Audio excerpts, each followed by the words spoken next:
ಚಿನ್ನದ ನಾಡು ಯಾವಾಗಲೂ ಕೂಡ ಕಾಂಗ್ರೆಸ್ ಪಕ್ಷ ಹೋದ್ಸತಿ ಬಿಟ್ಟು ನಮ್ಮಲ್ಲೇ ಕೆಲವು ಭಿನ್ನಾಭಿಪ್ರಾಯ ಬಂದು ಸೋಲ್ತೀವಿ. ಈ ಸತಿ ಬಿಜೆಪಿ ಸೋಲ್ತೀವಿ ಅಂತಾನೆ ತಿಳ್ಕೊಂಡು ಬಿಜೆಪಿಯವ್ರಿಗೆ ಟಿಕೆಟ್ ಕೊಡದೆ ಜೊತೆಗಂದವ್ರಿಗೆ ಟಿಕೆಟ್ ಕೊಟ್ಟಿದ್ದಾರೆ. ನಾವು ಇಡೀ ರಾಜ್ಯ ಗಮನದಲ್ಲಿಟ್ಕೊಂಡು ನಾವು ಈ ಬಾರಿ ಒಬ್ಬ ಯುವಕರಿಗೆ ವಿದ್ಯಾವಂತರಿಗೆ ಟಿಕೆಟ್ ಅನ್ನು ಕೊಟ್ಟಿದ್ದೇವೆ. ಇಡೀ ನಮ್ಮ ಪಕ್ಷ ಎಲ್ಲ ಒಗ್ಗಟ್ಟಿಂದ ಕೆಲಸ ಮಾಡ್ತಾರೆ. ಒಂದು 3 ಲಕ್ಷ ಹೆಚ್ಚು ಅಂತರದಿಂದ ನಮ್ಮ ಅಭ್ಯರ್ಥಿ ಗೆಲ್ತಾರೆ. ಹೊರಗಡೆಯಿಂದ ಅಭ್ಯರ್ಥಿ ಅಂತ ಹೇಳ್ತಾರೆ.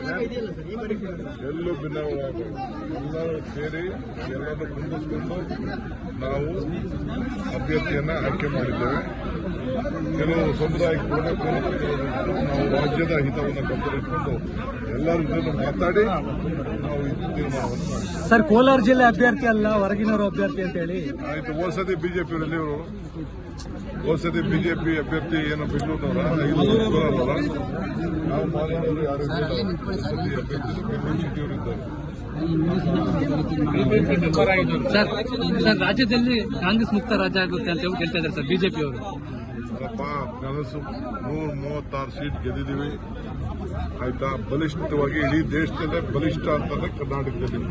ಮತ್ತೆ ಪಾರ್ಲಿಮೆಂಟ್ ಅಲ್ಲಿ ಅಸೆಂಬ್ಲಿ ಏನ್ ಬಂತು ಅದಕ್ಕಿಂತ ಹೆಚ್ಚು ಸೀಟು ಪಾರ್ಲಿಮೆಂಟ್ ಅಲ್ಲಿ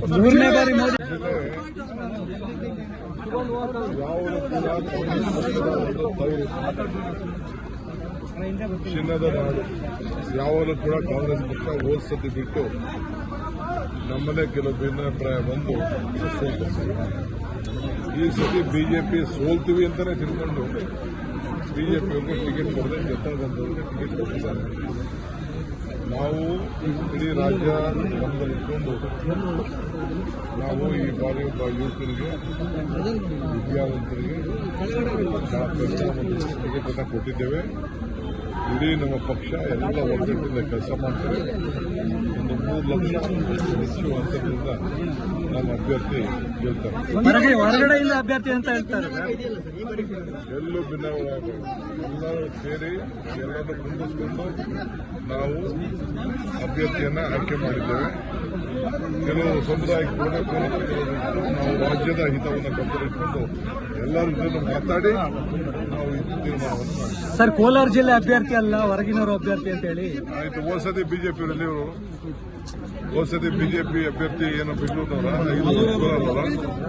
ನಾವು ಮಾತಾಡೋರು ಯಾರು ಅಭ್ಯರ್ಥಿ ಬೆಂಗಳೂರು ಸಿಟಿಯವರಿದ್ದಾರೆ. ಸರ್, ರಾಜ್ಯದಲ್ಲಿ ಕಾಂಗ್ರೆಸ್ ಮುಕ್ತ ರಾಜ್ಯ ಆಗುತ್ತೆ ಅಂತ ಹೇಳಿ ಹೇಳ್ತಾ ಇದ್ದಾರೆ ಸರ್ ಬಿಜೆಪಿಯವರು.